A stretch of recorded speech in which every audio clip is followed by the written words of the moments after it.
नमस्कार, मी सोनल तांबे. Global Maharashtra 24 news बुलेटिनमध्ये तुम्हा सर्वांचं स्वागत. पाहूया आजच्या ठळक घडामोडी.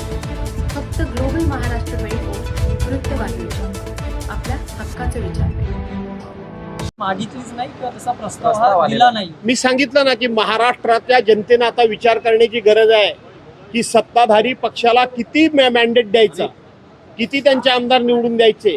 विरोधी पक्ष दुबळा होणं, विरोधी पक्ष संख्येनं कमी असणं, विरोधी पक्ष कमकुवत असणं म्हणजे लोकशाही दुबळी होते. लोकशाही ही दुबळी होते, विकलांग होते. आणि ती विकलांग करण्याचं काम लोकांनी अधिकाधिक या सत्ताधारी 3 पक्षाचे आमदार निवडून आज केलेला आहे. त्यामुळं सत्ताधारी पक्ष हा इतक्या मस्तीमध्ये आहे.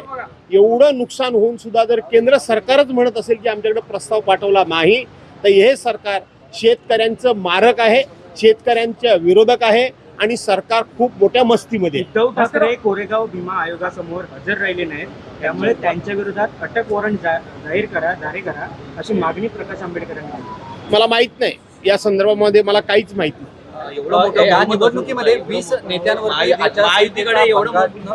महायुतीकडे एवढं मोठं बहुमत असून सुद्धा ते विरोधी पक्ष नेत्याच्या निवडीसाठी का घाबरतात? असं आहे की मुळामध्ये ते घाबरतात कारण त्यांची पापच एवढी आहेत. ते घाबरतात, त्यांच्या चुकाच एवढ्या आहेत. ते घाबरतात, त्यांनी नियमबाह्य कामच एवढी केलेली आहेत. ते घाबरतात, त्यांनी लोकांच्या मतांची चोरी करून लोकांना खोटी आश्वासनं देऊन ते सत्तेवर आलेले आहेत. त्यांना माहीत आहे की विरोधी पक्ष जरी संख्येनं कमी असला तरी सुद्धा अधिकृतपणे जर विरोधी पक्ष नेता निवडला गेला तर आपल्याला बाप दाखवण्याचं श्राद्ध घालावं लागेल. आणि म्हणून ज्यांच्याकडे बापही नाही आणि श्राद्ध घालण्याची हिंमत नाही म्हणून ते विरोधी पक्ष नेता निवडतात. निवडणुकीमध्ये 20 नेत्यांनी आचारसंहितेचा भंग केल्याचं म्हणणं आणि ठपका हा निवडणूक आयोगाने ठेवण्यात आला. त्याच्यामध्ये राज्याचे दोन्ही उपमुख्यमंत्री आहेत, त्यांची जी विधानं आहेत ही कुठेतरी मतदारांना प्रलोभन देणारी अशा पद्धतीची आहे. त्या अनुषंगाने त्यांच्यावरती कारवाई केली जाऊ शकते. तुम्ही कशा पद्धतीनं बघता? असं आहे की निवडणूक आयोग हे पूर्वीचे निवडणूक आयोग जे होते ते निवडणूक होण्यापूर्वी 3 महिने कुठल्याही आर्थिक लाभाच्या योजना जाहीर झाल्या तर त्याला स्टे देत होते.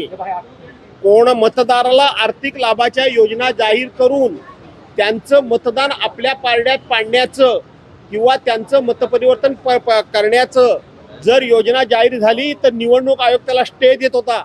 पण आताचा निवडणूक आयोग हा आंधळा आहे, मुका आहे, बहिरा आहे आणि कोणाच्या तरी पार्टी कार्यालयात बसलाय की काय असं वाटतं. आता बोलून फायदा काय? लाडकी बहीण योजना जाहीर झाली निवडणुकीच्या तोंडावर. परवाच्या दिवशी बिहारमध्ये प्रत्येक महिलेच्या खात्यामध्ये 10-10 हजार रुपये गेले निवडणुकीच्या तोंडावर. कौशल्य विकास योजनेअंतर्गत प्रत्येक गावामध्ये 2-2 सरकारी आम्ही या माणसं भरणार म्हणून सांगितलं निवडणुकीच्या तोंडावर. परवाच्या दिवशी प्रत्येक मंत्री जाऊन सांगतोय की माझ्याकडे हे खातं आहे, माझ्याकडे ते खातं आहे, मी मालक आहे, तुम्हाला एवढे पैसे देईन. निवडणूक आयोगाचे कान डोळे काय उघडे आहेत की नाही? असायला पाहिजे की नाही? पूर्वी अशी घोषणा जाहीर झाली तर ताबडतोब त्याला स्टे दिला जायचा, ताबडतोब ती योजना रद्द केली जायची. आज निवडणूक आयोगाच्या नजरेखाली, निवडणूक आयोगाच्या समोर अशा पद्धतीनं ज्या वेळेला भ्रष्टाचारी योजना आणि सरकारी पैसे वाटून, ह्यांच्या खिशातले ते वेगळेच पण सरकारी पैसे वाटून लोकांची मतं घेत आहे आणि निवडणूक आयोग सगळं हे उघड्या डोळ्यानं बघतंय. निवडणूक आयोगाची स्वायत्त संस्था कसली आहे की नाही? आणि म्हणून आता बोलून फायदा नाही. निवडणूक आयोग फक्त बोलतंय, कारवाई काही करत नाही.